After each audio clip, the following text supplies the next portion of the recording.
Mesdames, Messieurs, bonjour.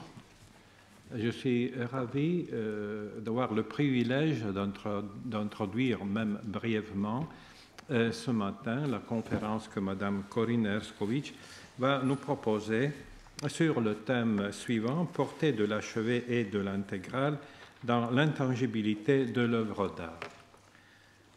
Nous avons vu la semaine dernière, grâce à Michel Jeanneret, comment l'œuvre, n'importe quelle œuvre, disons le livre pour commencer, n'est complet qu'au moment de sa lecture, au moment où quelqu'un, après parution, commence à feuilleter, à lire, à retransformer un objet en dialogue vivant.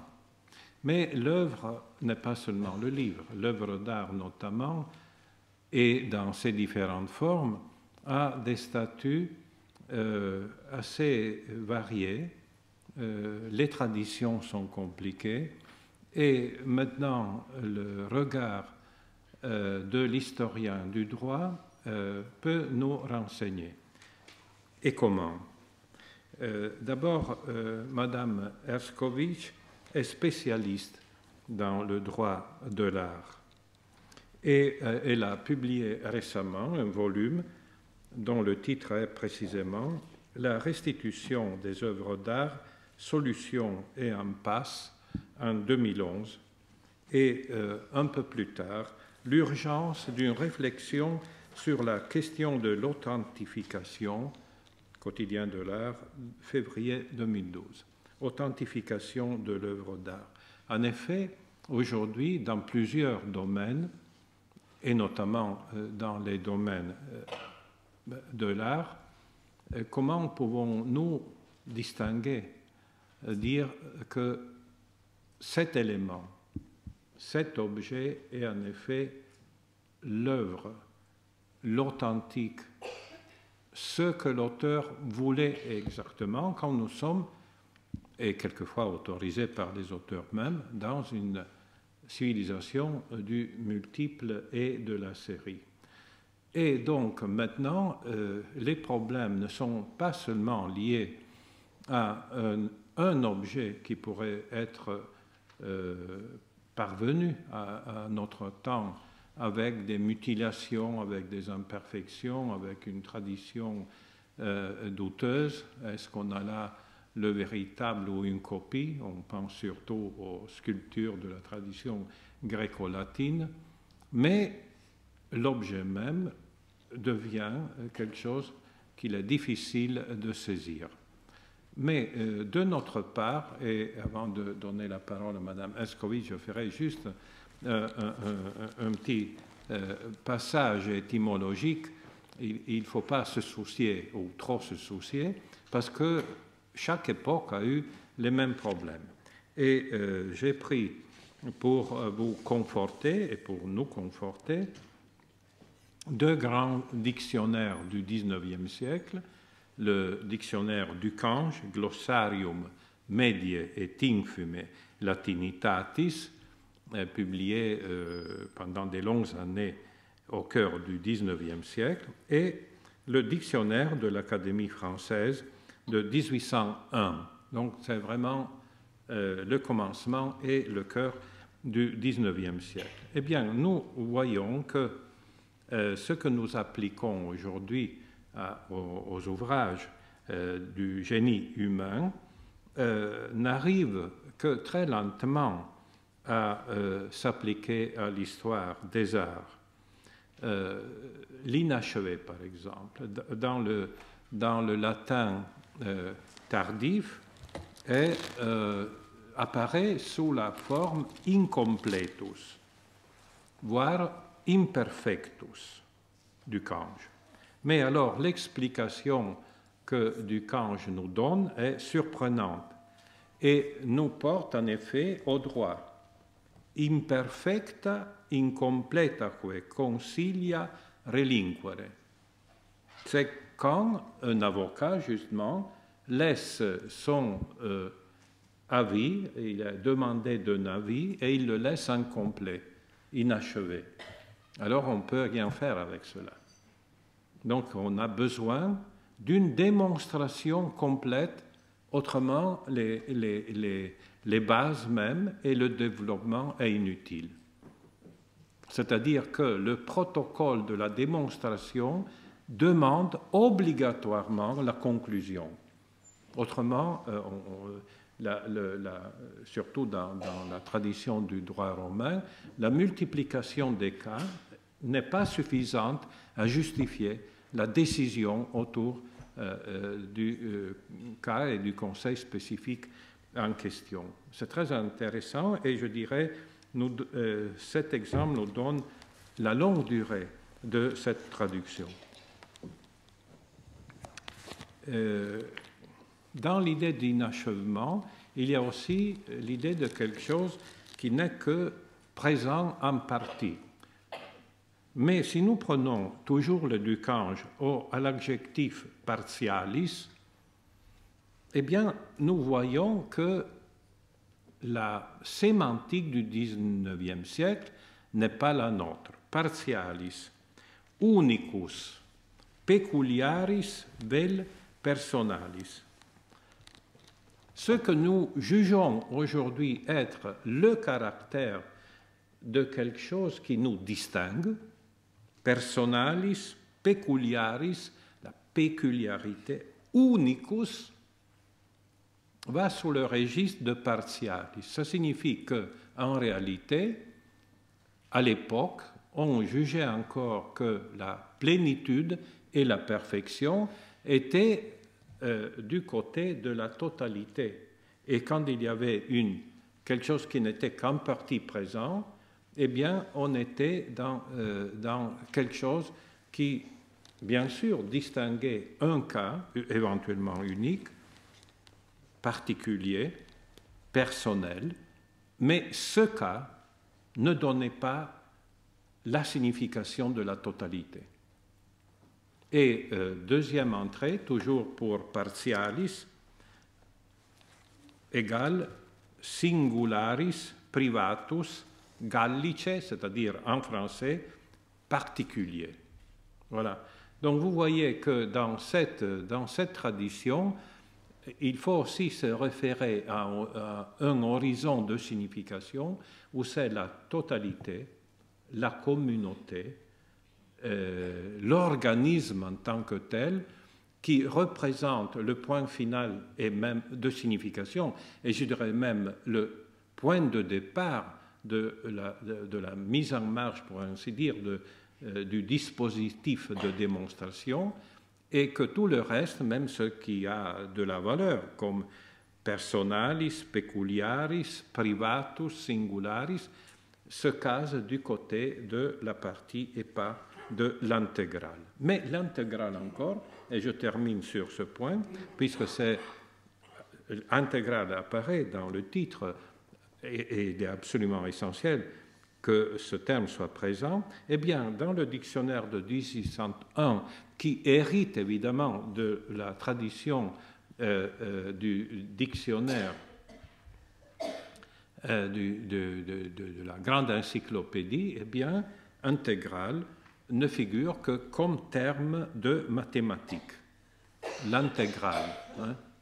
Et d'autre part, c'est seulement à partir de 1855, dans le petit dictionnaire de l'Académie française, que intégralement signifie enfin en totalité. Mais seulement en 1855. Et en plus, avec encore des dérives. Des dérives. Si vous prenez toute la famille sémantique, donc intégrale, intégralement, intégrant, A-N-T, eh bien, sous la forme intégrant, vous trouvez ce qui nous surprend aujourd'hui, toujours au dictionnaire de l'Académie 1801, les parties qui contribuent à l'intégrité d'un tout, qui contribuent à l'intégrité d'un tout, à la différence des parties qui en constituent l'essence. Intégrant, c'est quelque chose qui n'exprime pas pleinement la totalité, est quelque chose qui va contribuer à la totalité, mais n'en fait pas partie en essence. Les parties contribuent à l'intégrité d'un tout, à la différence des parties qui en constituent l'essence. Et l'exemple qui est donné est encore plus surprenant. Je vous cite, « Les bras, les jambes sont parties intégrantes du corps humain, mais pas l'essence. » C'est-à-dire qu'on pourrait vivre, selon ce dictionnaire, sans jambes et éventuellement sans bras, parce que l'essence de l'humain est ailleurs. Bon, je vous laisse juger de cela, mais je tiens à souligner que la contribution que Mme Escovitch va nous donner ce matin est absolument essentielle pour nous restituer à la pluralité mobile de la signification de achevé, inachevé, et donc à notre capacité même de distinguer aujourd'hui l'objet d'art dans sa spécificité, dans sa tradition et aussi, je dirais, dans les présupposés de lecture que nous sommes obligés de mettre en marche quand nous sommes appelés à regarder, à évaluer, à apprécier un objet d'art. Donc, je vous remercie infiniment. Pardonnez-moi de ce long excursus et je vous donne la parole. Merci, monsieur le professeur. Merci beaucoup.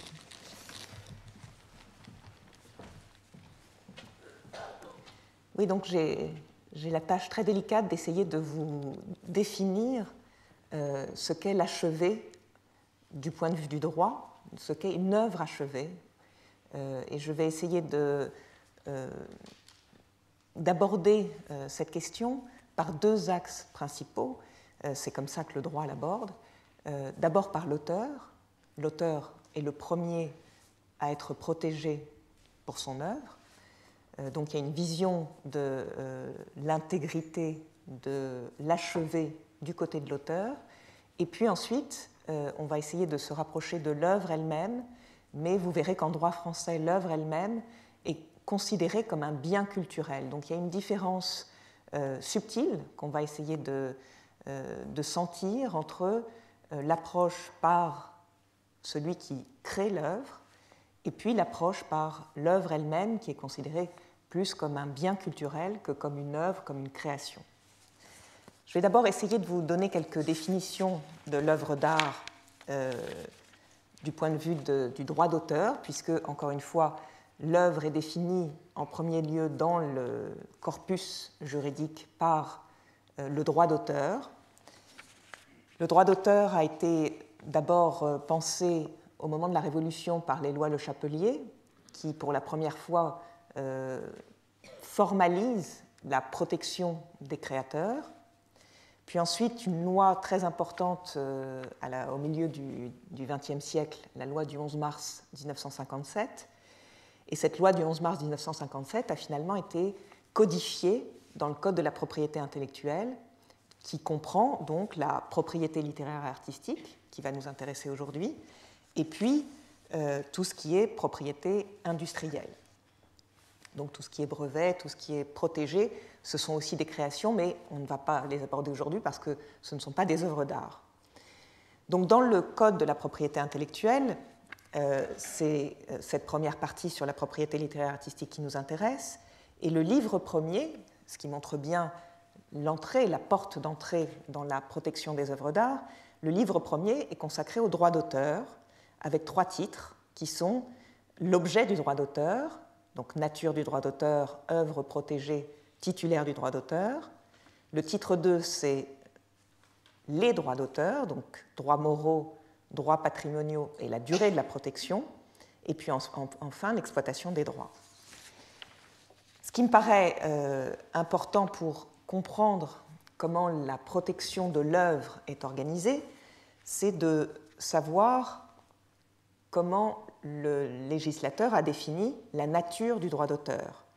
Et le premier article de ce Code de la propriété intellectuelle, l'article L111.1, décrit l'auteur d'une œuvre de la manière suivante, enfin la protection de l'auteur.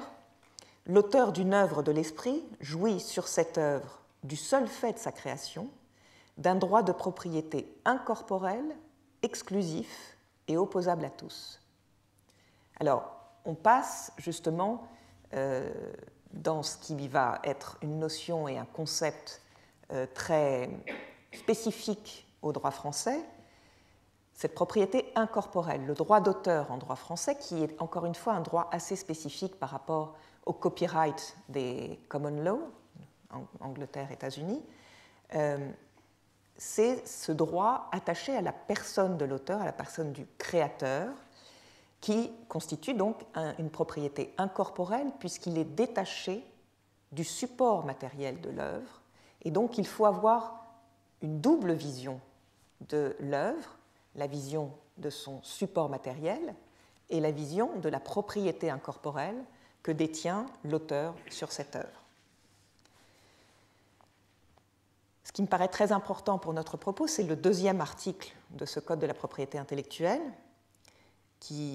article L111-2, qui dit que l'œuvre est réputée créée indépendamment de toute divulgation publique, du seul fait de la réalisation, même inachevée, de la conception de l'auteur.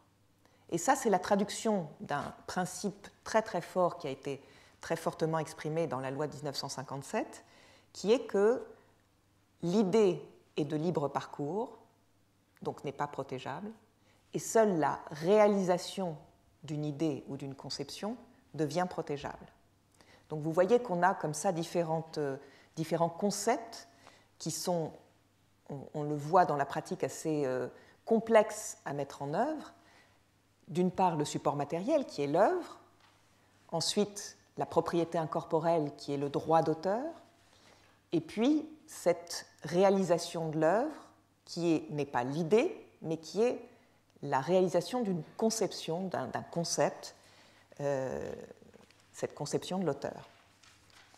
Donc voilà, ça ce sont les définitions un peu abstraites et qui nous permettent d'avoir des concepts à manier lorsqu'on doit mettre en pratique ces lois et appliquer ces concepts à des situations concrètes. Et puis, le Code de la propriété intellectuelle va également se préoccuper de l'œuvre, mais qui ne viendra qu'en second. C'est-à-dire que dans le livre premier, on a l'objet du droit d'auteur et puis les œuvres protégées. Donc on a d'abord la personnalité du créateur, c'est lui qui va bénéficier de cette protection de la propriété incorporelle de ce qu'il a conçu. Et puis le Code de la propriété intellectuelle s'intéresse ensuite à l'œuvre protégée, qui est définie à l'article L112.1. Les dispositions du présent Code protègent les droits des auteurs sur toutes les œuvres de l'esprit, quel qu'en soit le genre, la forme d'expression, le mérite ou la destination. Donc là, on a vraiment l'ouverture, on décrit vraiment l'ouverture de cette protection à tout type de création. Donc le juge ne va pas pouvoir se prononcer sur le mérite, ça c'est très important, on verra dans la pratique que le juge ne peut pas d'abord porter un jugement de valeur sur une œuvre pour ensuite la protéger. La forme d'expression peut être n'importe laquelle, donc il n'y a pas, et c'était très visionnaire de la part des rédacteurs de la loi de 1957 de ne pas s'attacher au mode d'expression. Quand on voit comment ce mode d'expression a évolué, ne serait-ce qu'avec le numérique, il fallait ouvrir le plus large possible le champ des protections. Le genre, quel que soit le genre littéraire, plastique, quel que soit le genre, du moment qu'il y a réalisation d'une conception de l'œuvre, elle doit être protégeable. Et la destination, ça c'est très important aussi, parce que ce n'est pas parce que l'auteur n'a pas imaginé que ce qu'il était en train de réaliser n'est pas une œuvre d'art, ou qu'il n'y a pas appliqué le concept d'œuvre d'art, que, in fine, cette création ne pourrait pas être protégée. Voilà, donc ça c'est un peu l'introduction de la loi, enfin la préparation de la loi à la protection que la loi va organiser, encore une fois en tenant bien compte de ce que cette loi va protéger d'abord l'auteur. C'est par l'entrée de l'auteur que l'œuvre va être protégée. une fois qu'on a bien posé ces concepts, on peut déjà s'interroger sur l'intangibilité. Quelle est la préoccupation du législateur lorsqu'il veut protéger une œuvre d'art?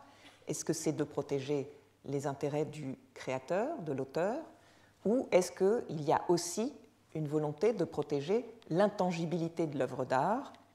Et là, on va se rapprocher du droit moral de l'auteur, parce que dans le droit moral de l'auteur, qui est là encore un des attributs du droit de l'auteur, on arrive à la deuxième partie de ce livre premier du Code de la propriété intellectuelle. Les droits moraux sont définis comme suit dans l'article L121.1 du Code de la propriété intellectuelle. L'auteur jouit du droit au respect de son nom, de sa qualité et de son œuvre. Vous voyez que ces respects de son nom, de sa qualité et l'œuvre n'arrivent qu'en troisième position dans la protection qu'offre le droit d'auteur aux auteurs. Ce droit est attaché à sa personne, il est perpétuel, inaliénable et imprescriptible. Il est transmissible à cause de mort aux héritiers de l'auteur. L'exercice peut en être conféré à un tiers en vertu de dispositions testamentaires. Donc là, vous voyez aussi que la préoccupation du législateur se focalise plus sur le créateur que sur l'œuvre. L'œuvre n'intervient qu'en troisième position et le droit moral de l'auteur est attaché à sa personne. Autrement dit, l'œuvre ne va être protégée et défendue que lorsque l'auteur aura la volonté de défendre et de protéger son œuvre, l'auteur ou ses ayants droit. Ce qui peut paraître assez curieux dans une société comme la nôtre où on met en œuvre une certaine sacralisation de l'œuvre. On ne pense pas forcément à l'auteur lorsqu'on pense à une œuvre. Eh bien, le Code de la propriété intellectuelle et toute cette protection autour de ce qui s'attache à l'œuvre, ce qu'on pense immédiatement comme étant une protection de l'œuvre, va en réalité s'attacher beaucoup plus au créateur qu'à la réalisation de la conception de l'auteur. Et cette situation va avoir des conséquences importantes, puisque, encore une fois, le droit moral de l'auteur est ce qui lui offre le moyen de veiller à l'intégrité de son œuvre, quand bien même il en a transféré le support matériel. Encore une fois, on voit la distinction entre le support matériel de l'œuvre et la propriété incorporelle que garde l'auteur sur l'œuvre. Donc son droit moral, qui est attaché à sa personne, va permettre à l'auteur de protéger son œuvre, quand bien même il en a perdu la propriété matérielle. Le droit au respect de l'œuvre est une manifestation claire du droit à l'intangibilité. Donc là, on voit le rapport entre la protection qu'offre la loi à l'auteur et la possibilité que cette protection offre à l'auteur de protéger son œuvre et son intangibilité. Les rappels qu'a fait le professeur Ossola tout à l'heure sur l'intégralité, l'intégrité, le rapport entre intégrité et intégralité nous amènent vers l'intangibilité d'une œuvre.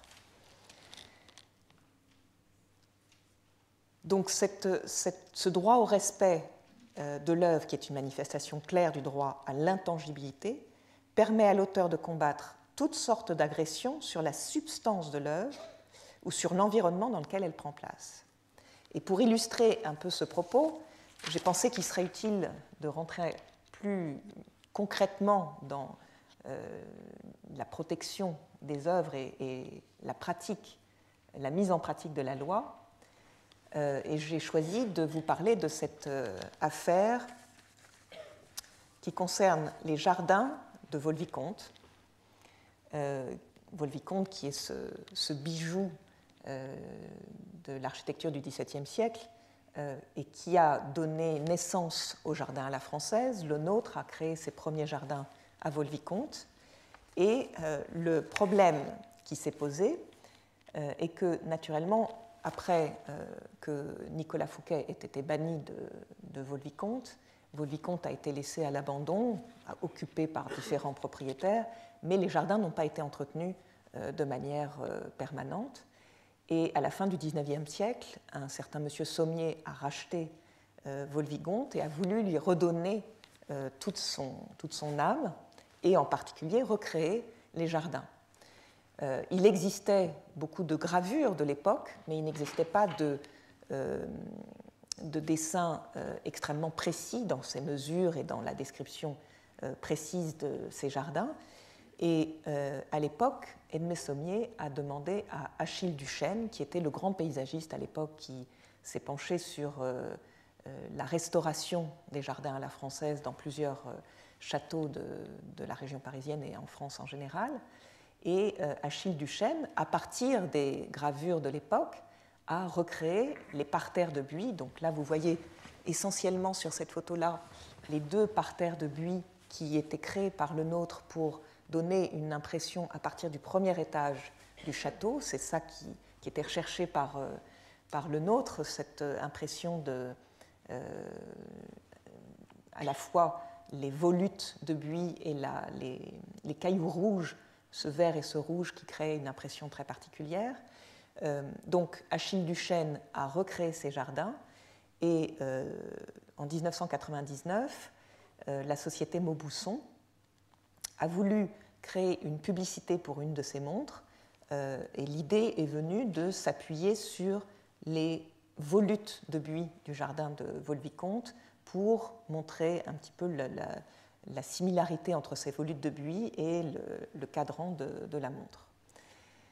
Il se trouve que l'un des descendants d'Achille Duchesne a vu cette publicité et a saisi le tribunal pour faire respecter le droit moral et le droit patrimonial de son ancêtre sur les jardins de Volviconte. Donc la question cruciale qui était posée, et c'est vraiment une question extrêmement intéressante et extrêmement importante, la question qui était posée, c'était est-ce que Achille Duchesne, lorsqu'il restaure, puisque ce qui lui est demandé par Edme Sommier quand il commande la réfection des jardins de Volviconte, il lui demande de restaurer les jardins de Le Nôtre, donc de recréer des jardins à la française. Donc est-ce que Achille Duchesne est un restaurateur ou est-ce qu'il est un créateur? Et c'est là-dessus que le tribunal de grande instance de Paris et la cour d'appel de Paris, qui sera saisie également, vont réfléchir pour conclure, en s'appuyant sur les concepts de droit d'auteur dont je vous ai parlé tout à l'heure, donc la définition de la création, la protection du droit d'auteur. Le tribunal puis la cour d'appel vont se pencher sur cette question pour savoir si Achille Duchesne a créé ou a restauré, sachant qu'il n'était pas contestable qu'au moment où Achille Duchesne vient à Volviconte pour restaurer les jardins, en tout cas ces deux parterres de buis ont disparu. Ils servaient de boulingrin, c'est-à-dire de pelouse pour jouer aux boules. Donc il repart de rien, mais il est incontestable également que le commanditaire souhaitait restaurer des jardins à la française et qu'Achille Duchesne s'est manifestement inspiré des gravures de l'époque, des jardins de Le Nôtre, pour recréer ces jardins. Eh bien, le tribunal et la cour d'appel sont restés extrêmement orthodoxes, si je puis dire, dans leur application de la loi, puisqu'ils ont considéré que dès lors que les gravures n'étaient pas suffisamment précises pour que ce soit une exécution servile et que les parterres n'existaient plus du tout, donc ils ont été recréés à partir de rien, sur ces deux fondements-là, le tribunal et la cour ont estimé que, et ça c'est très important dans la réflexion en droit d'auteur, ils ont estimé qu'Achille Duchesne avait donné son empreinte personnelle. On pouvait discerner dans ces parterres l'empreinte de la personnalité de l'auteur. Donc en s'appuyant sur cette réflexion, le tribunal puis la cour ont estimé que Duchesne avait créé une œuvre plutôt que restaurer l'œuvre de Le Nôtre. Ce qui me paraît une solution finalement très contestable parce que la restauration est un principe très important dans la création. Si Duchesne est créateur de ces parterres, alors ça a plusieurs conséquences qui me paraissent très graves. D'abord, c'est nier la création de Le Nôtre, nier la priorité de Le Nôtre sur Duchesne, nier la participation principale de Le Nôtre par rapport à celle de Duchesne. Mais surtout, une fois qu'on a décidé que ça n'était pas une restauration mais une création, ça veut dire que plus personne ne peut toucher à cette création, au nom du respect à l'intégrité de l'œuvre, du respect du droit moral de l'auteur. Donc aujourd'hui, les propriétaires de Vaux-le-Vicomte sont dans l'obligation de respecter cette œuvre d'Achille Duchesne, ne peuvent y apporter aucune modification, et surtout, ça va à l'encontre de tout le principe mis en œuvre par l'ICOM, Conseil international des musées, sur le principe de restauration. Une restauration doit toujours pouvoir être modifiée en fonction des techniques de restauration qui évoluent. Et là, et aussi de la philosophie de la restauration, de l'évolution de l'appréhension de la restauration. Là, ces parterres de Duchesne ne peuvent plus être modifiés, et entre-temps, il se trouve qu'on a retrouvé des gravures encore plus précises des jardins de Duchesne, et on ne peut pas toucher à l'œuvre des jardins de Le Nôtre, excusez-moi, et on ne peut plus toucher à l'œuvre de Duchesne pour restaurer les parterres de Le Nôtre. Donc, je trouvais que c'était assez intéressant de vous montrer à quoi peuvent servir des concepts juridiques lorsque on les applique à des œuvres d'art. Et pour donner un éclairage un peu contemporain à cette appréhension des jardins, alors simplement pour donner une note un peu personnelle à ces décisions, une critique un peu personnelle à ces décisions, moi ce qui m'est apparu, et il se trouve que j'ai rencontré le président de la Chambre qui a rendu cette décision, ce qui m'était apparu à l'époque, c'est que finalement il n'y avait jamais eu de jurisprudence à propos des jardins, sur les créations de jardins. Et c'était une opportunité trop belle pour les juges de ne pas créer une jurisprudence à propos des jardins. Et en fait, la volonté, à mon avis, des juges à cette époque a été plus de faire entrer les jardins dans la liste de ce qui était possible de qualifier d'œuvre d'art que de s'attacher vraiment à ce cas particulier et de faire la distinction entre restauration et création. Et simplement pour donner un éclairage un petit peu contemporain à cette approche, je vous lis un texte de Hicham Berada et Aude Wihart, Le bronze, la pierre et la pâquerette. Parce qu'elles sont faites de matière physique, les œuvres d'art ont une durée de vie limitée. Ainsi, dans des conditions idéales, on peut espérer garder un bronze inaltéré pendant plus de 20 000 ans, mais l'exposition à la pollution accélérera sa corrosion. Les sels métalliques d'une photographie s'obscurciront au bout de 4 siècles, tandis qu'une œuvre en plastique ou en résine jaunira et deviendra poreuse en moins de 40 ans. Hannah Arendt considère que l'œuvre d'art se distingue des autres productions matérielles humaines par son immortalité potentielle. Elle est transmise de génération en génération, sa valeur transcende les époques et elle est également le témoin des cultures du passé. Il est vrai que certains matériaux comme le bronze ou la pierre se dégradent sur des temporalités longues à l'échelle humaine et permettent cette transmission. Néanmoins, la matière physique n'est jamais figée pour l'éternité. Une chose m'a marquée lors de ma résidence à la Villa Médicis il y a 2 ans. Quand on compare les vues actuelles du jardin aux peintures qui en ont été faites il y a 200 ou 300 ans, on constate que les sculptures ont visiblement subi l'action conjuguée du vent, de la pluie et de la pollution. Certaines n'en sont que plus belles, mais leurs formes initiales ont été fortement lissées, adoucies. Par contre, les pâquerettes qui jongent le sol sont tout aussi définies qu'il y a 300 ans. Malgré leur fragilité et leur finesse, elles traversent mieux le temps que les sculptures de marbre ou de bronze. C'est pour cette raison que j'ai choisi de réduire mon travail à l'activation de protocoles et aux vidéos numériques. Tout comme les pâquerettes, ces formes sont reproductibles à l'identique. Elles luttent donc contre l'entropie et assurent leur dissémination et leur diffusion dans le temps sans souffrir de l'inéluctable dégradation de la matière physique. Leurs germes portés par le vent leur assurent un meilleur ancrage dans le sol, une meilleure résistance aux outrages du temps que la pierre la plus lourde ou le matériau le plus résistant. Alors, cette lecture me permet de faire un lien vers le second propos, qui se rapproche un peu plus de l'achevé. J'ai là été plutôt sur l'intégrité de l'œuvre, ce que peut apporter la restauration à l'intégrité, ce que peut retirer la restauration à l'intégrité et à l'intangibilité. J'en viens maintenant à une affaire qui va nous permettre de sentir un petit peu ce qu'est l'achevé, en tout cas dans l'esprit de certains créateurs qui ont eu bien conscience de la manière dont une œuvre pouvait être achevée. Alors, l'achevé, du point de vue du droit d'auteur, va être lié à la divulgation. L'article L121.2 du Code de la propriété intellectuelle nous dit « L'auteur a seul le droit de divulguer son œuvre. Après sa mort, le droit de divulgation de ses œuvres posthumes est exercé leur vie durant par le ou les exécuteurs testamentaires désignés par l'auteur. » Quant à l'article L121.4 du même code, il nous dit « Nonobstant la cession de son droit d'exploitation, l'auteur, même postérieurement à la publication de son œuvre, jouit d'un droit de repentir ou de retrait vis-à-vis du cessionnaire. » Donc on sent bien là que l'achèvement, la divulgation va participer de l'achèvement de l'œuvre. L'auteur va pouvoir retenir son œuvre et la compléter, la modifier, la divulguer ou pas, jusqu'à cette divulgation.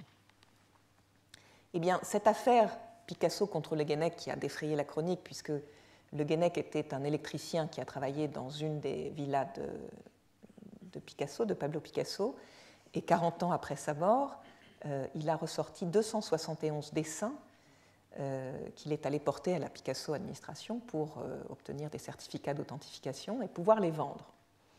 s'est posé alors la question de savoir d'où venaient ces dessins, quelle était leur provenance et comment cet électricien était entré en possession de ces dessins.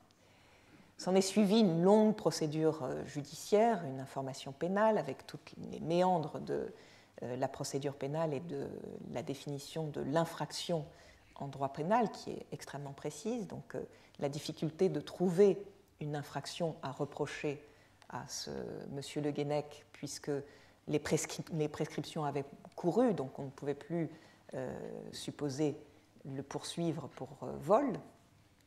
Mais ce qui est très intéressant, c'est que dans son instruction, le tribunal a recherché comment démontrer que M. Le Guenec, la possession de M. Le Guenec n'était pas sans équivoque. Autrement dit, comment démontrer que Picasso n'avait pas eu la volonté de donner ses dessins à Le Guenec tel qu'il le prétendait.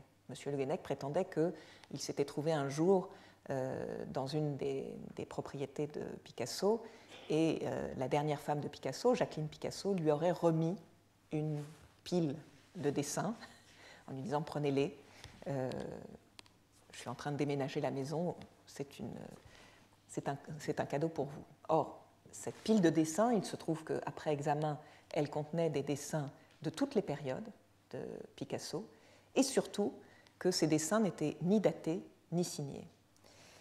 Donc, dans l'instruction de cette affaire, beaucoup de témoins ont été interrogés et voilà ce que dit le tribunal dans sa décision. L'artiste avait conscience de la valeur de ses œuvres et le souci de leur conservation. Les dons qu'il a pu faire obéissaient à des règles. Il s'agissait à chaque fois d'œuvres contemporaines de la relation, contextualisées et la plupart du temps datées et dédicacées. Comme l'explique le témoin Anne Baldassari, ancienne directrice du musée Picasso à Paris, il pouvait faire preuve d'une générosité d'impulsion, donnant et dédicaçant alors un dessin spécialement improvisé et conçu pour son destinataire. Lorsque le don était réfléchi, il portait sur une œuvre qui n'était jamais de premier rang et qui était soigneusement choisie, chargée de signification, adaptée à la relation privilégiée qu'il entretenait avec le bénéficiaire. Le dossier d'instruction comporte à cet égard un nombre important d'exemples de dons dédicacés. L'artiste était prudent, il ne signait pas ses œuvres afin que celles-ci soient moins facilement sujettes à l'appropriation frauduleuse. Et lorsqu'il les donnait, il faisait en sorte que le gratifié puisse s'en justifier, notamment par la position d'une dédicace. Ainsi, Le témoin Gérard Sassier, fils d'Inès qui est resté 34 ans au service du peintre, a pu produire à la barre une attestation émanant du peintre, datée du 18 juin 1947, pour justifier de la possession des meubles de l'appartement qu'il mettait à la disposition des Sassier. Gérard Sassier rapporte en outre qu'enfant, il dormait avec sa famille dans l'atelier de la rue des Grands Augustins et que lorsqu'un voleur a essayé de pénétrer, Picasso avait rassuré sa mère en lui disant « On ne peut rien me voler, rien n'est signé ». Donc on sent là à quel point Picasso avait conscience et souhaitait protéger son œuvre en la laissant inachevée. Et pour lui, l'achèvement d'une œuvre tenait à la signature qu'il apposait. D'ailleurs, on a des photos très intéressantes de Picasso dans son atelier qui, avec Jacqueline à ses côtés, signe les œuvres au moment où elles sortent d'un atelier. C'est vraiment le geste de l'achèvement de l'œuvre. Picasso va signer pour que l'œuvre puisse sortir de son atelier. C'est à la fois la divulgation, la preuve de la divulgation, et la preuve de l'achèvement de l'œuvre.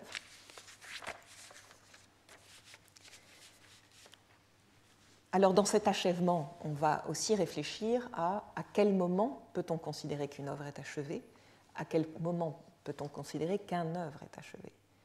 Une œuvre est une entité unique. On a vu que Picasso ne l'achève qu'avec la position de sa signature. Un œuvre, qui est l'ensemble de la création d'un artiste, comment peut-on considérer qu'il va être achevé ? Je vais illustrer mon propos avec Rodin, Auguste Rodin, qui, là encore, nous permet d'avoir une approche très réfléchie de cette notion d'achever dans l'œuvre. Auguste Rodin a investi cet atelier de l'hôtel Biron, qui est aujourd'hui le musée Rodin, à une époque où il avait été mis à la disposition des artistes par l'État. Et donc il y a fait l'un de ses ateliers. Et en 1910, lorsqu'il a décidé de donner toutes ses œuvres à l'État, il a soumis cette donation au fait que cet hôtel Biron deviendrait le musée Rodin. Ça, c'était une première condition. Mais en ce qui nous concerne, la condition très intéressante était que l'État, s'il acceptait cette donation, devenait son ayant droit et il lui confiait la charge de reproduire ses œuvres. Parce que Rodin avait conçu son œuvre comme une œuvre qui devait être diffusée. C'est peut-être le premier artiste qui s'exprime aussi clairement sur l'importance de la diffusion de l'œuvre. On peut revenir un peu en arrière sur la reproductibilité qui va avec la diffusion. Si on remonte un peu en arrière, les premières reproductions, ce sont les créations à l'identique des œuvres de l'Antique, justement. Lorsque on faisait le portrait d'un empereur, par exemple, on le reproduisait plusieurs fois pour qu'il puisse aller dans l'Empire et s'aimer dans l'Empire et que le visage de l'empereur puisse être divulgué un peu partout. Ça n'était donc pas l'œuvre qui comptait, mais le visage de l'empereur. Et puis, si on va un petit peu vite à travers le temps, la gravure a permis la reproduction d'œuvres. Cette fois-ci, ce n'était plus l'œuvre elle-même qui était reproduite, mais c'était son image. Et donc, on permettait à un plus grand nombre d'avoir accès à l'image de l'œuvre. C'était en général une œuvre en 2 dimensions, des œuvres picturales qui étaient reproduites. Et puis est venue la lithographie, qui permettait une reproduction encore plus industrielle, en quelque sorte. Et puis on arrive au bronze, les tirages en bronze, qui sont peut-être la première façon de multiplier les œuvres d'une manière aussi identique que possible et de pouvoir propager ces œuvres à travers le public. Et dans la démarche de Rodin, cette recherche qu'il a approfondie de la reproduction du corps humain, il a voulu la propager le plus possible à travers des reproductions de ses œuvres en bronze. Ce qui est très intéressant, c'est que pour lui, l'essentiel était la reproduction. Ça n'était pas la manière dont l'œuvre était reproduite, c'était vraiment la reproduction. Comment est-ce qu'on peut sentir ça ? Eh bien, alors que, on va le voir, je vais vous expliquer un petit peu comment le droit a investi ce domaine des multiples et de la reproduction, avant que cette législation se mette en place, qui commence à se mettre en place à partir de 1910, avant que cette législation se mette en place, Rodin, lui, a souhaité la diffusion la plus large de son œuvre, et donc, lorsqu'il écrit les actes de sa donation, il donne la mission à l'État de reproduire ses œuvres. Et pour reproduire ses œuvres, il va ouvrir le champ le plus possible. Alors qu'on considérait à cette époque-là que l'œuvre, on va employer des termes un petit peu proches, mais qui ont des connotations différentes, l'œuvre originelle, c'est-à-dire l'œuvre première, devait être faite d'une matière particulière qui permettait justement de sentir l'empreinte de la personnalité de l'auteur. On revient à cette notion d'empreinte de la personnalité de l'auteur. Pour que cette empreinte soit visible, il fallait que l'auteur ait lui-même touché la matière, et donc on prenait comme œuvre originelle l'œuvre en plâtre ou l'œuvre en terre cuite. Mais Rodin est allé beaucoup plus loin, c'est-à-dire qu'il a créé des corps, des morceaux de corps en plâtre, surtout au moment de la conception de La Porte de l'Enfer. Il a créé énormément de morceaux de corps ou de corps en plâtre qu'il a gardés. Et puis, après l'achèvement de cette Porte de l'Enfer, il s'est servi de plusieurs de ces morceaux pour créer d'autres œuvres. Et notamment, si on prend l'exemple des marbres de Thyssen, achetés par le baron Thyssen, ce sont des marbres dont on sait très bien comment ils ont été faits. On a des photos, puisqu'à l'époque, il y avait déjà la photographie nous renseigne très précisément sur la manière dont Rodin conçoit son œuvre. Et Rodin élaborait des ensembles avec des morceaux de corps qui étaient ces bouts de plâtre qu'il avait conçus pour aller au plus près de la représentation du corps humain. Donc il mettait en place comme ça des groupes de corps, des groupes de morceaux de corps humain, et il demandait à un façonnier de créer un marbre à partir de ça. Donc lui avait par exemple un groupe d'une taille donnée, et il demandait à son façonnier d'en faire une œuvre plus monumentale, à taille humaine, et il allait même jusqu'à reproduire un bronze à partir du marbre, ce qui paraît vraiment aller à l'encontre de tous les principes de la reproduction et du tirage de bronze. Mais lui-même a eu cette volonté de partir d'une réalisation d'une conception à partir de plusieurs morceaux de ce corps humain, passant par le façonnier qui va créer un marbre sur lequel Rodin n'aura pas vraiment la main, puisqu'on sait que Rodin n'a jamais sculpté le marbre. Il était très proche du façonnier et il donnait des instructions très précises, mais ce n'est pas sa main qui est imprimée sur le marbre. Eh bien, malgré tout, on a de multiples exemples, il a estimé qu'à partir de ces marbres, il pouvait tirer un plâtre qui allait permettre de tirer des bronzes. Alors, une fois que cette volonté de l'artiste, d'un des grands artistes français, d'un des grands sculpteurs français est connue, on peut s'étonner un peu de la manière dont la législation a entouré la création de multiples. Alors, le problème du multiple est de savoir, on n'en vient non plus à l'œuvre originelle, mais à l'œuvre originale. Quelle est l'œuvre originale lorsque l'œuvre est multipliée et démultipliée? Une fois que le plâtre sert à tirer des bronzes, combien de bronzes peut-on tirer pour qu'on n'atteigne pas à cette notion d'originalité? Eh bien, du temps de Rodin, il n'y avait pas de limite. Les étapes sont assez intéressantes à étudier parce qu'on va voir comment petit à petit les choses se sont formalisées. Jusqu'en 1910, d'abord, il n'y a pas de limite à la reproductibilité. On peut faire autant de multiples que l'on veut. On le voit dans la lithographie, il n'y avait pas de limite, il n'y en a toujours pas. Et dans les bronzes, on pouvait tirer autant de bronzes qu'on le souhaitait d'une œuvre originelle. En outre, jusqu'en 1910, et ça a donné lieu à des jurisprudences très importantes, jusqu'en 1910, lorsque l'auteur, le créateur, vendait son œuvre, sauf à ce qu'il le mentionne expressément, il cédait le support matériel de l'œuvre avec le droit de reproduction.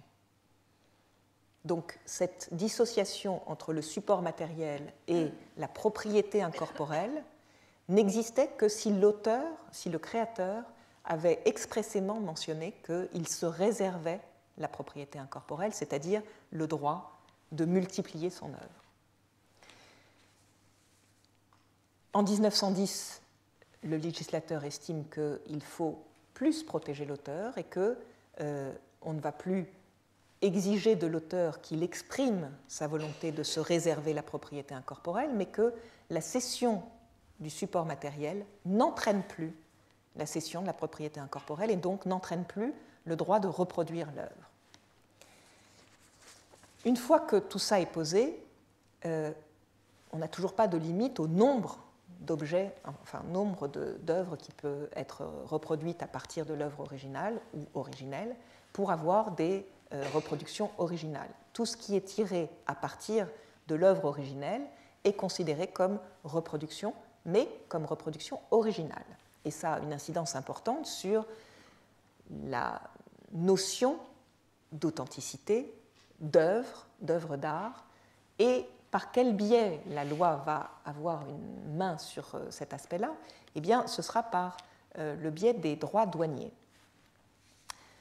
En effet, le principe en droit douanier est que,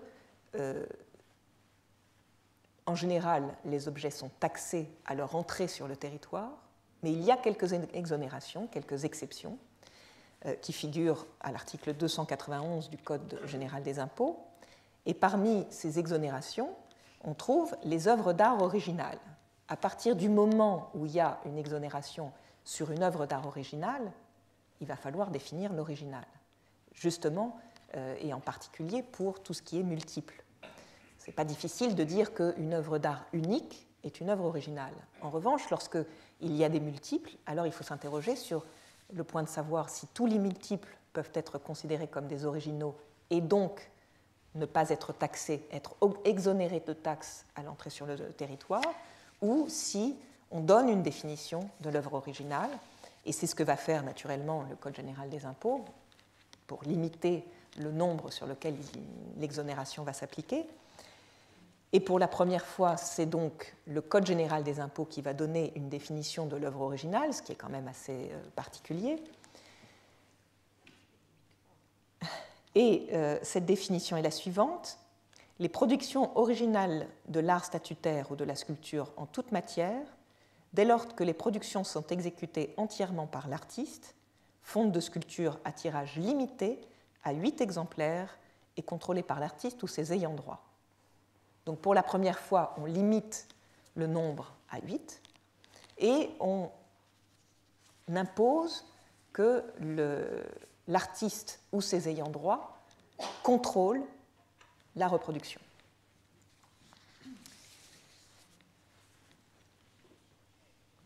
Ça nous permet donc de savoir que les multiples sont des originaux et en matière de sculpture à la condition qu'il n'y en ait pas plus que 8 et qu'on va pouvoir considérer qu'il y a original dès lors que l'artiste ou ses ayants droit aura contrôlé la production. C'est ce que dit d'ailleurs la Cour de cassation dans un arrêt important du 18 mars 1986. Même s'il est vrai que le modèle en plâtre ou en terre cuite est seul réalisé par le sculpteur, personnellement, les épreuves en bronze à tirage limité coulées à partir de ce modèle, dont elles tiennent elles-mêmes émanant de la main de l'artiste, par un procédé technique spécial, la réalisation de l'œuvre protégée s'achève ainsi sous tous les espèces de plusieurs exemplaires, ce qui assure sa divulgation grâce à des supports matériels dans lesquels elle s'incorpore et dans lesquels également le droit de suite trouve son objet. Dès lors, le fait que le tirage limité des épreuves en bronze soit postérieur au décès du sculpteur n'a aucune influence sur le caractère d'œuvre originale et de création personnelle, revêtues par ces épreuves, ni sur l'exercice du droit de suite en cas de vente de l'une d'elles.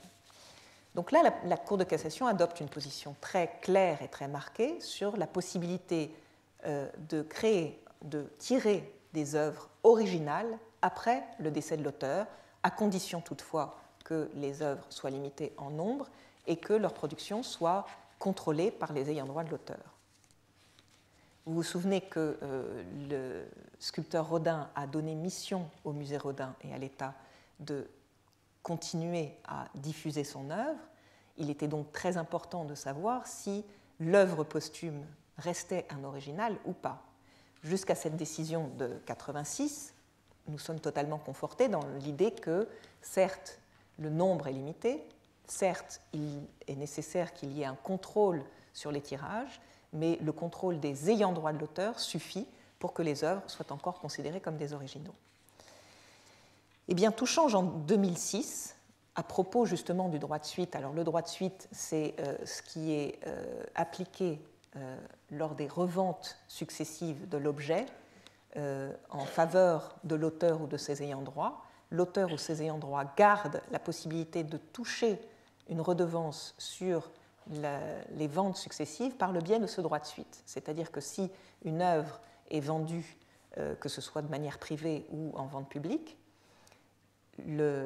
l'auteur ou son ayant droit aura droit à une partie de cette vente dès lors que l'œuvre sera originale. Et c'est encore une fois le problème de la définition de l'original qui, cette fois-ci, va être mise en œuvre par une directive européenne. Donc on remonte d'un cran, ça n'est plus la loi française qui définit l'original, mais c'est une directive européenne qui est introduite en droit français par l'article L122.8 du Code de la propriété intellectuelle.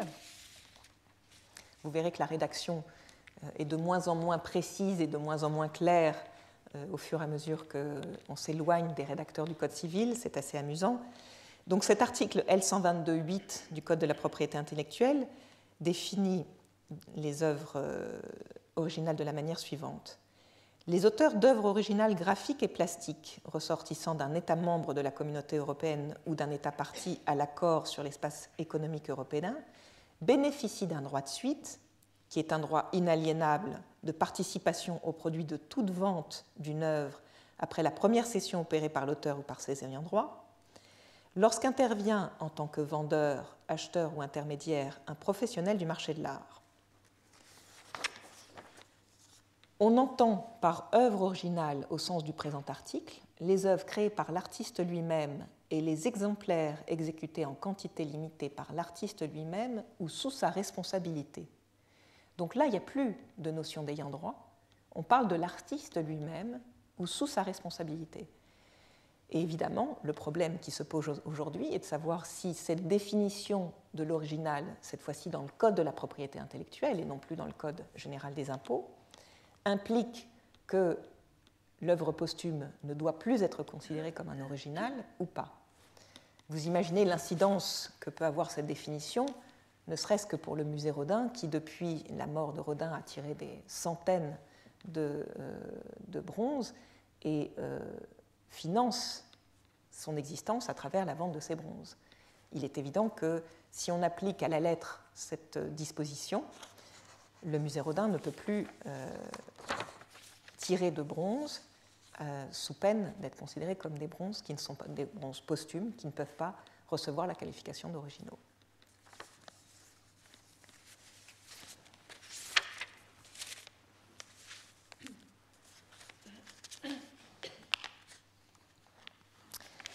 À partir de, en dehors de Rodin et sur ce problème de reproductibilité et de l'incidence de la reproductibilité dans l'intégralité, l'intangibilité d'une œuvre, j'ai pensé intéressant de vous parler des World Drawings de Sol Lewitt, qui sont un peu la quintessence de cette reproductibilité à partir de ce qu'il a appelé les certificats. Donc Sol Lewitt a été un peu à l'origine de ce qu'on appelle l'art conceptuel, à partir du moment où, pour lui, ce n'est pas l'œuvre lui-même, l'œuvre elle-même qui est protégeable, c'est le concept. Ça vient totalement à l'inverse, on pourrait considérer que ça vienne contredire tout à fait la conception française du droit d'auteur, puisque je vous ai expliqué qu'en droit français, on protège d'un côté le support matériel de l'œuvre et de l'autre la propriété incorporelle. Donc il doit y avoir, et puis pour qu'une œuvre soit protégée, il faut qu'elle soit réalisée.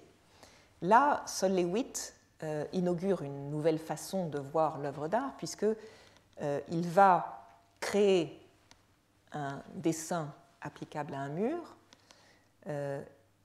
il va décrire très précisément cette création, mais il va considérer que l'œuvre n'a pas besoin d'être créée pour exister. Donc, pour lui, les dessins muraux sont exécutés directement sur les murs, pour la plupart à l'échelle du lieu d'accueil, donc l'échelle de l'œuvre va varier en fonction du lieu d'accueil. Les dessins muraux réalisés in situ existent pour le temps de l'exposition. Alors, ça peut être le temps de l'exposition ou le temps pendant lequel le collectionneur va créer le dessin sur le mur de sa propriété. Ils sont ensuite détruits, conférant ainsi à l'œuvre sous sa forme physique une dimension éphémère. Et là, on a un rapport entre éphémère et achevé. Est-ce que la notion d'éphémère va être en contradiction avec l'achèvement? Est-ce que l'achèvement, dans son acceptation d'intangibilité et d'intégralité? Donc ça, c'est un petit peu un coup de pied dans la fourmilière de la législation. Comment le droit va-t-il appréhender les œuvres de Sol-Lewitt et, d'une manière générale, les œuvres d'art conceptuel?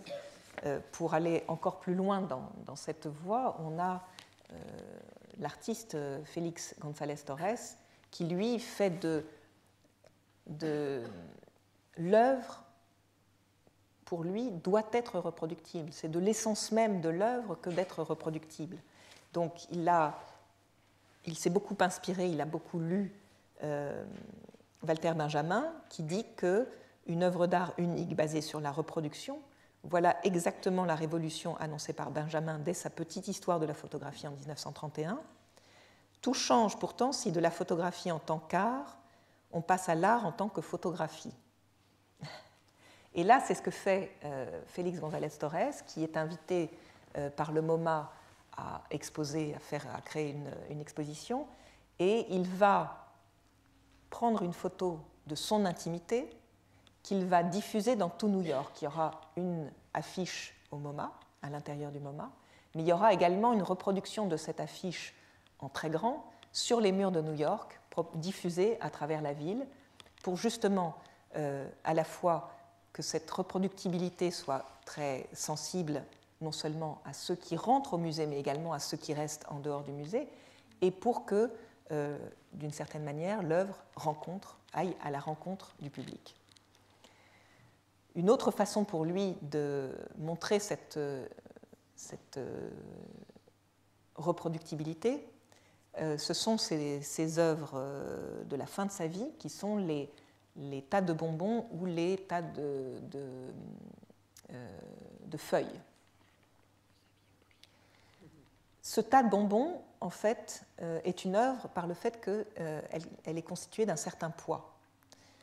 Mais l'artiste invite le visiteur du musée à prendre des bonbons. Pourquoi ? Parce que, d'abord, ça montre l'inachèvement de l'œuvre et sa possibilité d'être réachevée à chaque fois, puisqu'on va rajouter des bonbons pour réatteindre le poids idéal fixé par l'artiste.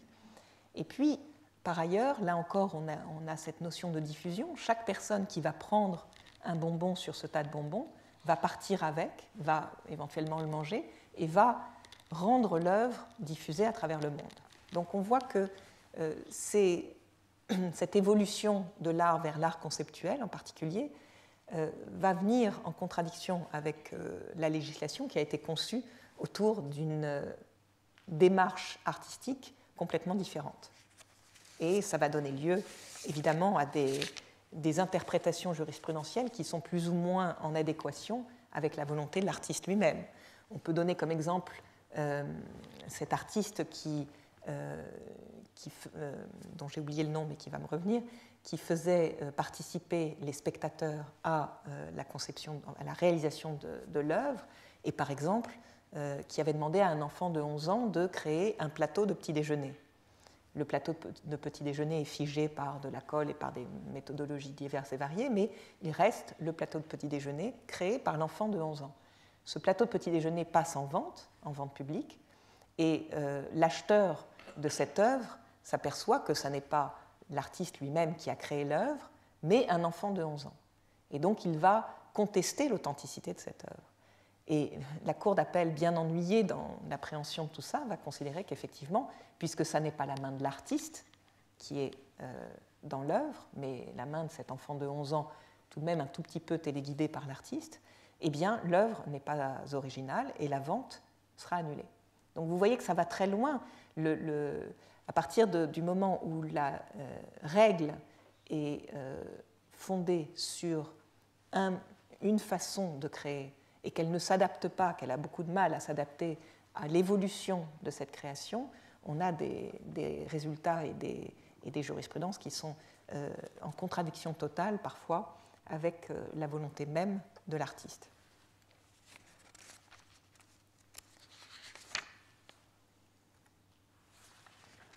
Alors pour élargir un petit peu, j'en viens maintenant on s'est attaché donc à cette législation qui a comme porte d'entrée l'auteur.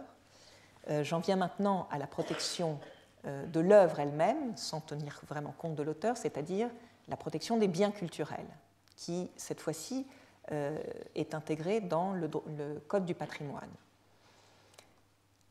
En France, la protection du patrimoine est très ancienne, puisqu'elle date d'un édit de Moulins de 1538, qui a instauré les principes d'inaliénabilité et d'imprescriptibilité du patrimoine national.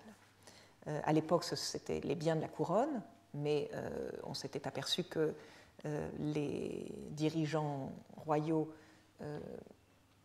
estimaient que les biens de la couronne étaient des biens personnels et donc les utilisaient selon leur volonté. Et on a voulu figer le patrimoine national, protéger ce patrimoine national en édictant ces deux principes selon lesquels tous les biens nationaux, les biens du patrimoine national, ne peuvent pas être aliénés, sont inaliénables, ne peuvent pas être vendus, ça doit rester partie du domaine national, et il n'existe pas de prescription à la revendication de ces biens si l'un de ces biens nationaux s'est retrouvé dans le marché ou a été volé, aliéné, a été sorti du domaine national d'une quelconque manière. Donc c'est très important parce que cette notion d'imprescriptibilité va permettre à l'État de revendiquer ces biens, quelle que soit l'histoire qui les a amenés dans un lieu ou entre les mains de la personne entre lesquelles elles se trouvent. Et ça vient évidemment à l'encontre d'un principe absolu en droit général qui est la prescriptibilité des choses, c'est-à-dire que dans un souci de sécurité publique, il faut qu'à un moment, il y ait une prescription et qu'il ne soit plus possible d'appliquer la loi à une situation. Dans ces principes d'inaliénabilité et d'imprescriptibilité, on va à l'encontre de ce principe général du droit, puisqu'on permet à l'État, dès lors qu'on touche à un bien du domaine national, de le revendiquer sans limite de durée. Alors, pour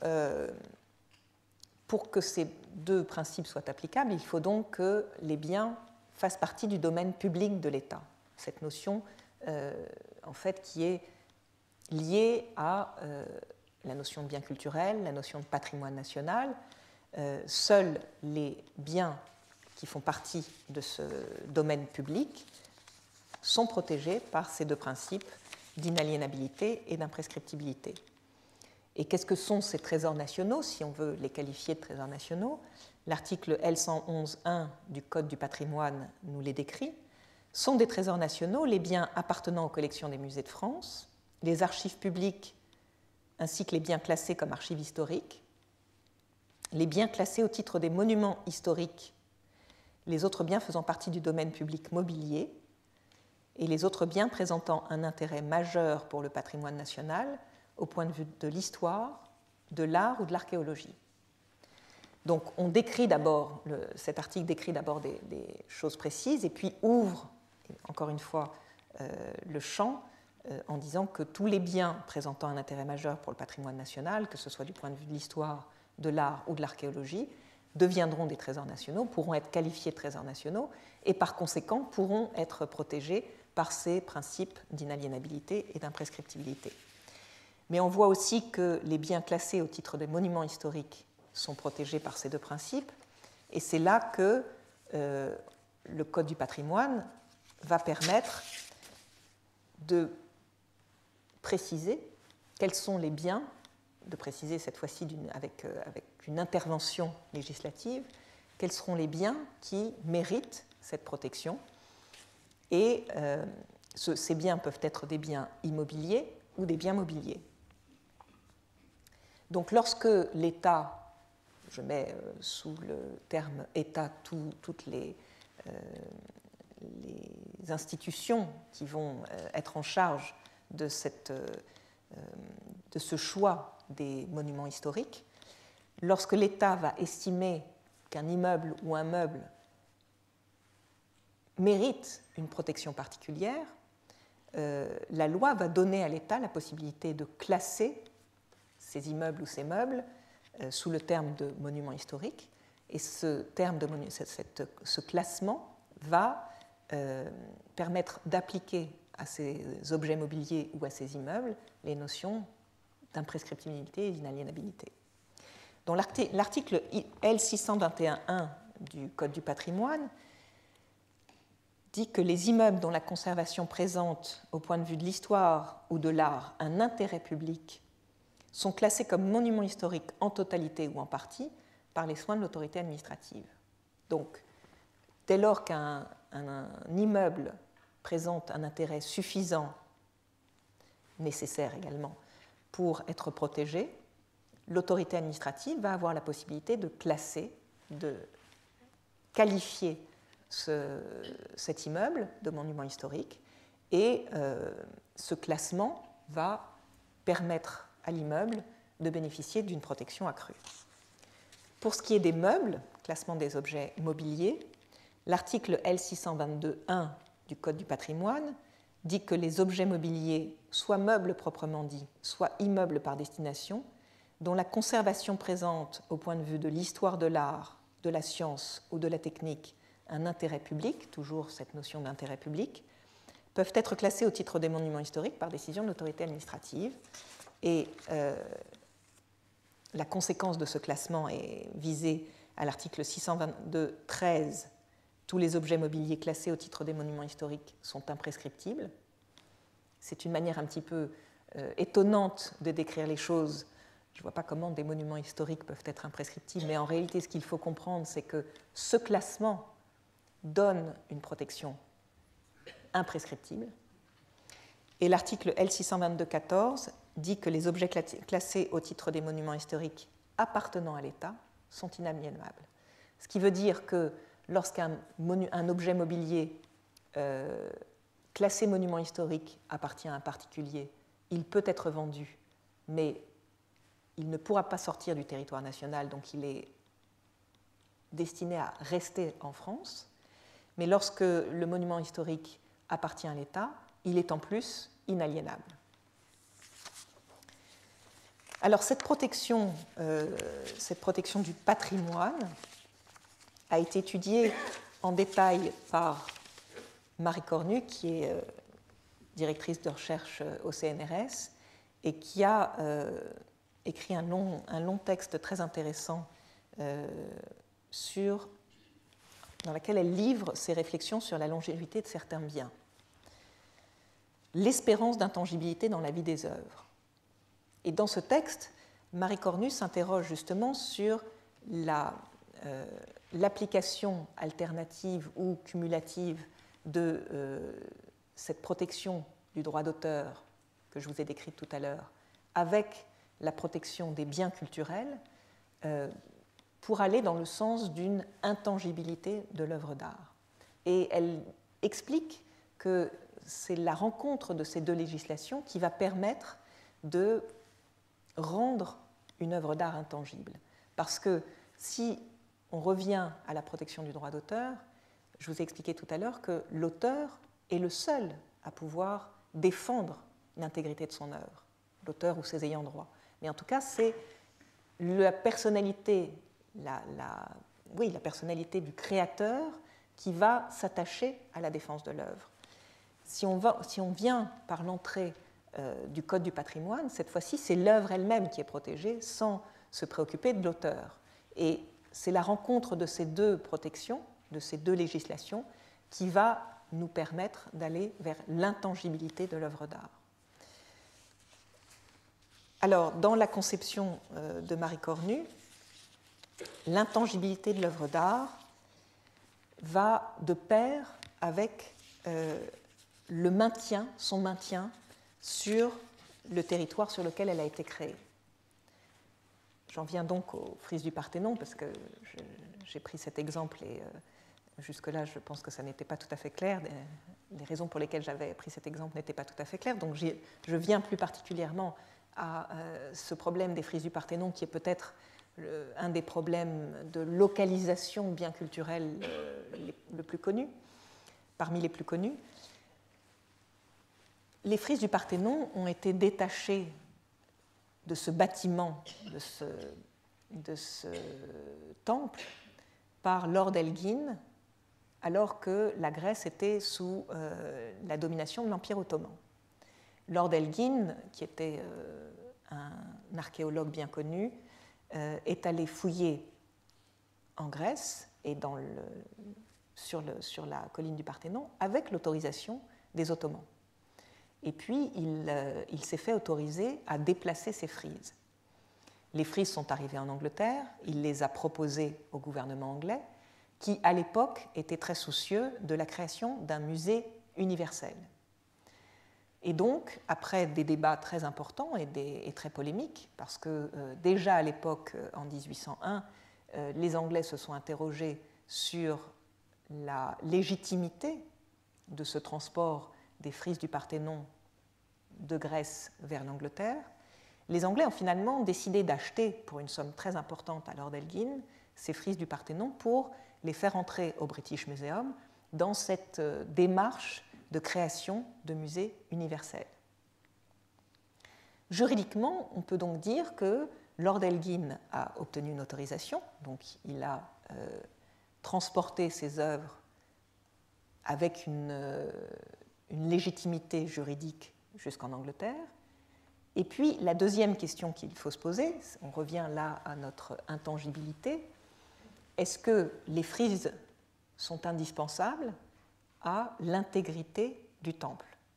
Autrement dit, dans la protection du patrimoine qui passerait par exemple par le classement monument historique, en imaginant qu'on applique au temple du Parthénon les notions de classement monument historique, si on avait classé à l'époque le temple, est-ce que pour autant les frises auraient été protégées? Eh bien, c'est une question qui reste ouverte, mais à laquelle Marie Cornu apporte une réponse. Elle s'inspire, elle réfléchit à partir du droit des biens, et elle doit en arriver à la conclusion que finalement, si on protège l'intégrité d'un bâtiment, on ne protège que ce qui est nécessaire à cette intégrité. Or, les frises ne sont manifestement pas nécessaires à l'intégrité du bâtiment, puisque le bâtiment est resté tel qu'il était du temps d'Elgin, alors que les frises ont pu être transportées vers l'Angleterre. Donc c'est assez intéressant d'appliquer ce raisonnement si on veut se faire une idée. Après, chacun est libre de l'appliquer dans un sens ou dans l'autre, mais si on veut se faire une idée de la légitimité de toutes ces réclamations ou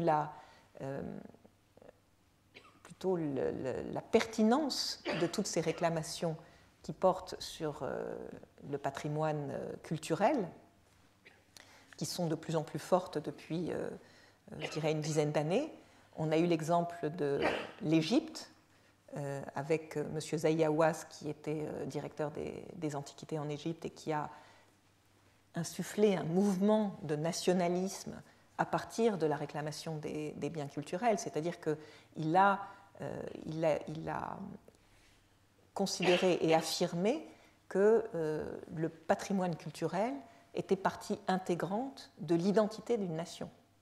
Et donc qu'il était, sur ce fondement parfaitement légitime, de réclamer les œuvres de cette nation où qu'elles se trouvent dans le monde. Et ça a mis en branle un mouvement qui est très intéressant à observer, mais qui peut se révéler assez dangereux, qui est une volonté affirmée de peuples, de pays sources, qu'on appelle les pays sources, c'est-à-dire les pays dans lesquels les fouilles ont apporté des éléments de patrimoine qui ont essaimé un peu dans le monde. Ces réclamations des pays sources, est-ce qu'elles sont légitimes ou est-ce qu'elles doivent être appréciées à l'aune de tout ce qui s'est passé entre le moment où l'objet a été fouillé, où il est arrivé, par exemple, dans un musée universel, et cette réclamation récente qui est fondée plus sur une sorte de nationalisme? Il faut avoir une réflexion très prudente là-dessus. Et c'est la raison pour laquelle je voulais mettre un peu en regard les positions de Marie Cornu telles que je vous les ai décrites, c'est-à-dire le maintien in situ fait partie de l'intangibilité d'une œuvre d'art, et la position de James Cuno, qui est le président du Jean-Paul Getty Museum à Los Angeles, et qui lui estime qu'il faut absolument protéger les musées universels, que si on veut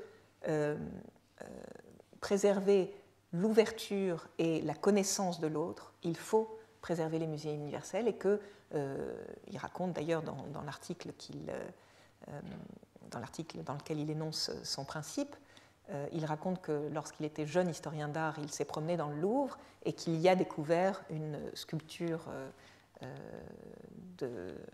du Moyen-Orient vieille de 4000 ans, et qu'il a été fasciné par cette sculpture, et que c'est peut-être cette sculpture qui lui a donné le goût de toute cette culture universelle. Et donc il dit que c'est très important de garder ces objets dans les musées universels pour le partage de la culture, pour le partage d'une manière générale, et qu'il ne faut pas être sous le coup d'un agenda politique de ces nations qui revendiquent au nom d'une identité nationale des objets qui ont circulé et qui ont leur propre histoire par rapport à l'histoire même de cette nation. Voilà, je vous remercie beaucoup de votre attention. Et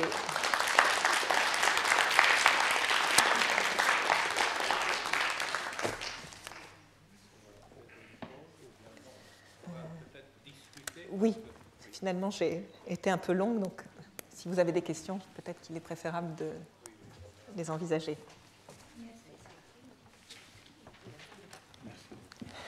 Merci beaucoup. Je remercie infiniment Madame Corinne Escrovitch pour cet exposé si riche, si nouveau, et qui nous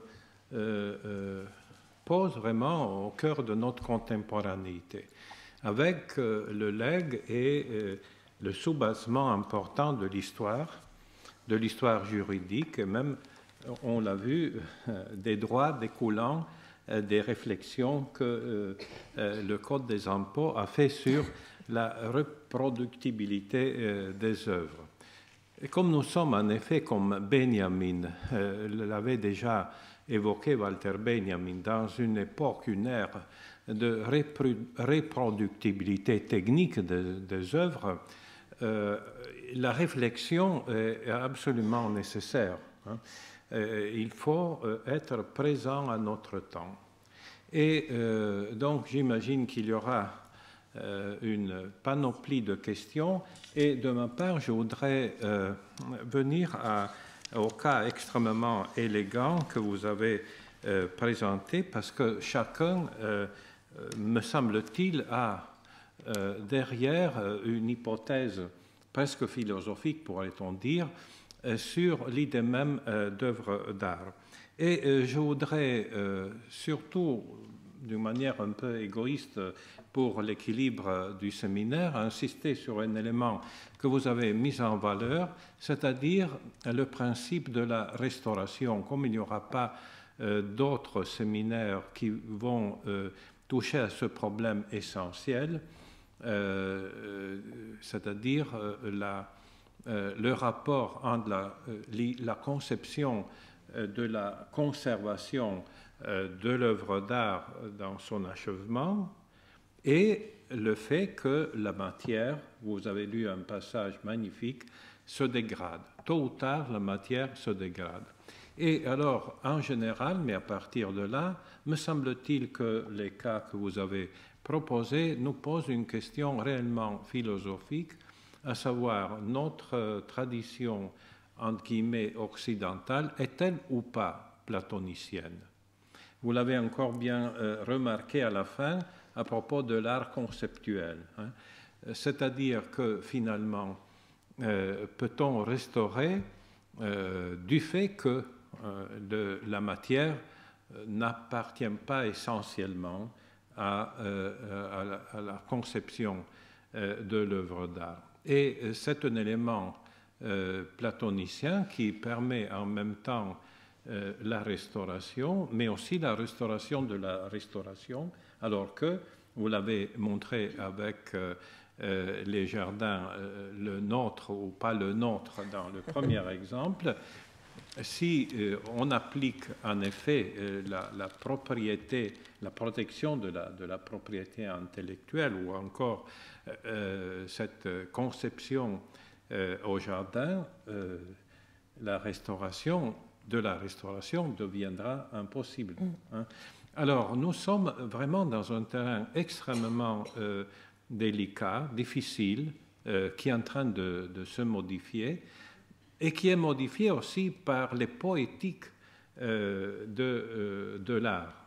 Quand l'art conceptuel entre et nous présente les exemples que vous avez introduits, eh bien, tout devient plus compliqué et plus difficile. Je me rappelle, et je cite ce cas qui est à peu près un équivalent, mais sous un autre aspect, que les frises du Parthénon, toute la querelle entre historiens de l'art qui a eu lieu au moment de la restauration de la voûte de la chapelle Sixtine. Restauration, comme vous le savez, j'ose dire, massive, qui a apparemment, on n'a pas des photos de l'époque de Michel-Ange, restitué les couleurs, la vibration de Michel-Ange, mais ceux qui étaient contraires à ce type de résultat final ont dit on voit mieux maintenant le dessin de Michel-Ange, c'est-à-dire la forme, mais on n'a plus l'histoire de la matière. Et il y a même eu quelqu'un qui a dit n'oubliez pas que dans cette chapelle, il y a eu toutes les élections de papes, des milliers et milliers de cierges qui ont brûlé, et on a par là effacé l'histoire d'une tradition. Et le noir de l'enfer, vous vous rappelez ce noir profond du jugement dernier de la chapelle, était devenu plus noir paradoxalement grâce aux bougies. Mais cet auteur disait, mais vous voyez comment, par une espèce de contradiction téléologique, le bon espoir qui est confié au cierge a permis de noircir ultérieurement l'enfer et donc d'avoir un effet théologique qui aurait convenu parfaitement à Michel-Ange. Et cas extrême et ultime, si on appliquait un principe de restauration intégrale à Ponte Vecchio, à Florence, qu'est-ce qu'on ferait? On devrait éventuellement détruire les boutiques. Alors que Eugenio Garin a magnifiquement démontré que la différence, et c'est pourquoi votre exposé est absolument essentiel au point de vue historique, ce n'est pas une question seulement touchant l'œuvre d'art en tant que telle. Eugenio Garin avait dit dans un livre magnifique dont le titre est Moyen-Âge et Renaissance, la seule différence que je vois, et à l'époque cette affirmation avait fait vraiment presque scandale, entre le Moyen-Âge et la Renaissance, c'est que la Renaissance conçoit le fait que la période classique n'a plus eu de successeur et donc il faut la restaurer.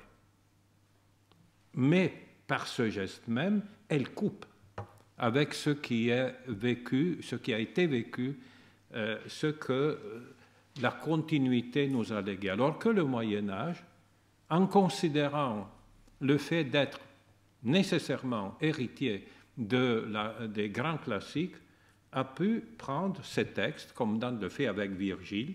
Il le manipule, il le fait son guide, mais il ne laisse pas entrer son guide dans le paradis, il fait ce qu'il veut finalement, mais du fait que le Moyen-Âge se considérait légitimement héritier, donc propriétaire, de ce legs, et il en faisait, il mettait des petites boutiques autour de murs, il mettait boutiques autour de Ponte Vecchio, etc., etc. Alors là, nous sommes en réalité, vraiment, votre exposé, me semble-t-il, nous donne une conscience nouvelle de la difficulté de l'œuvre d'art. D'une certaine manière, nous avons, dans notre expérience, je me pose là en premier, je me critique en premier, une expérience de l'œuvre d'art codifiée par les musées.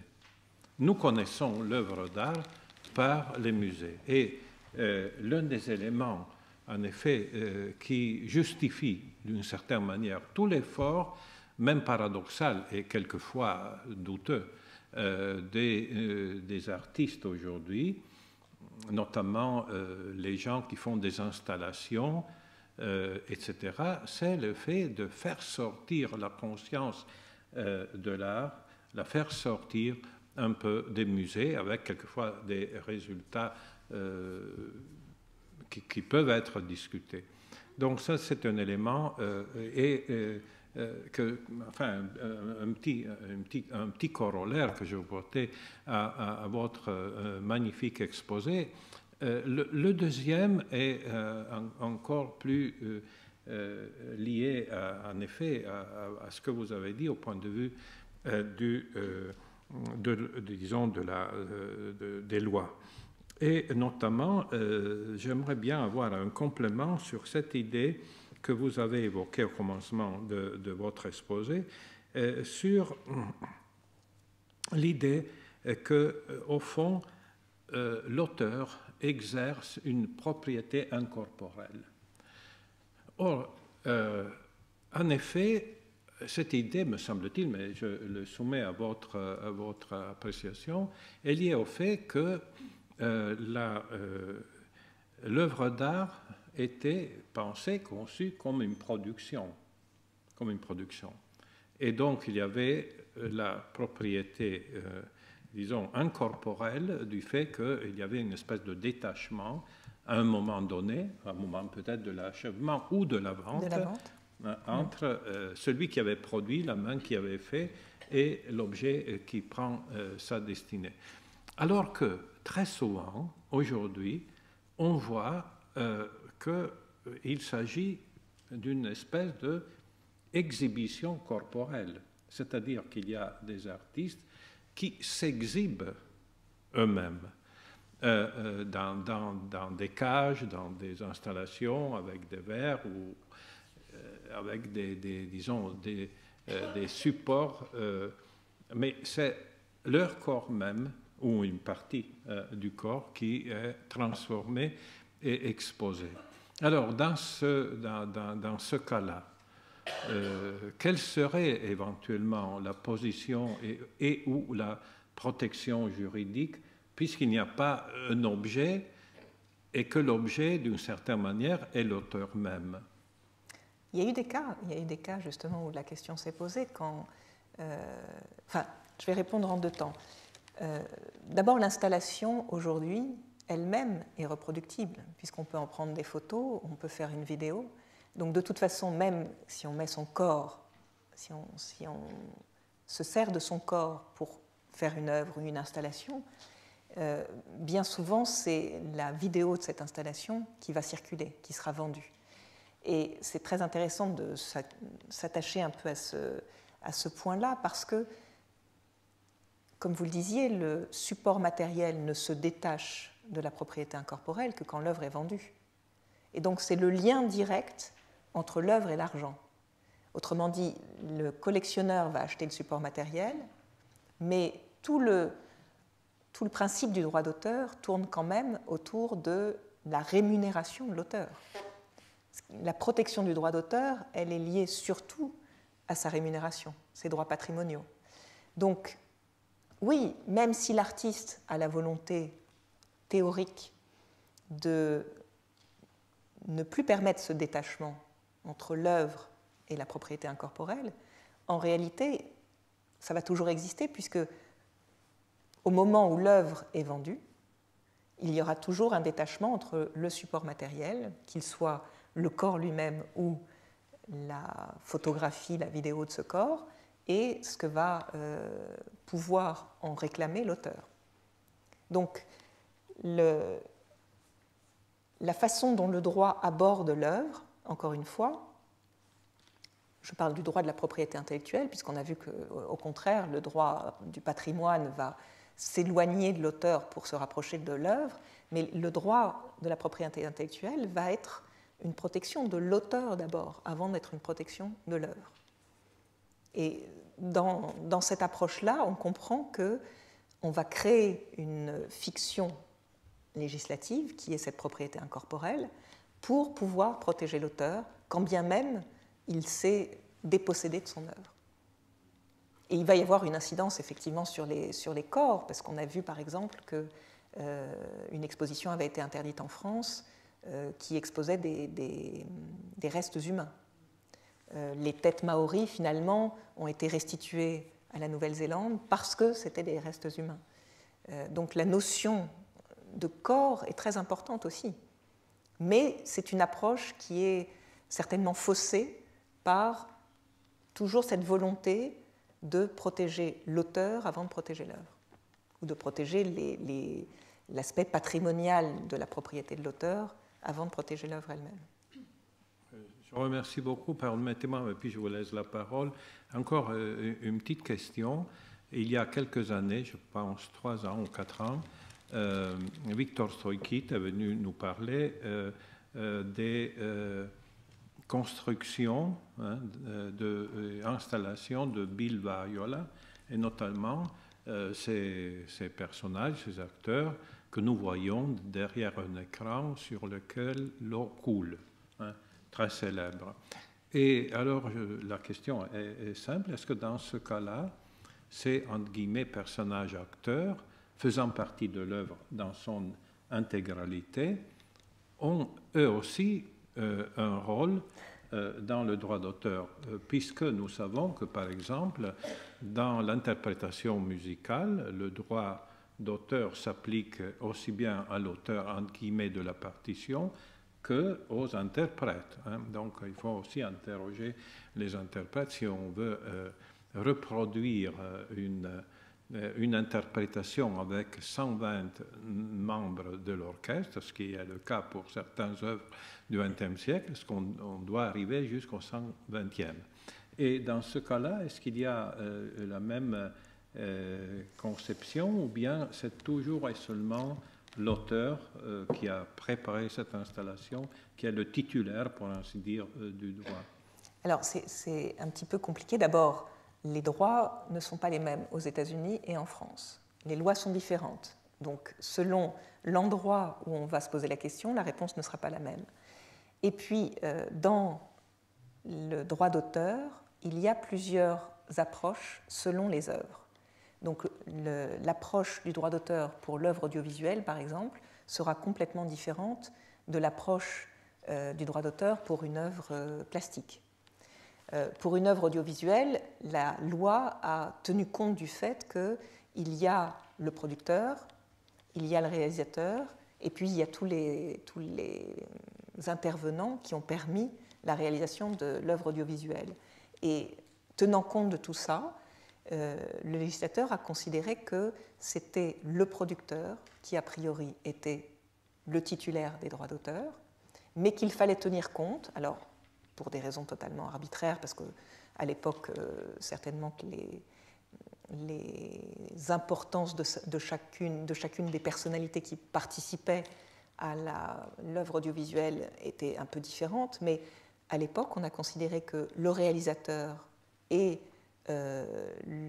l'auteur de la musique du film avaient des droits distincts, mais on ne tenait pas compte des comédiens. Donc l'œuvre audiovisuelle a un statut particulier, et ce statut existe en France, mais il n'est pas du tout le même aux États-Unis. Donc pour répondre à votre question, peut-être que dans l'œuvre de Bill Viola, on peut partir du principe que, là encore, il y aurait plusieurs strates de protection.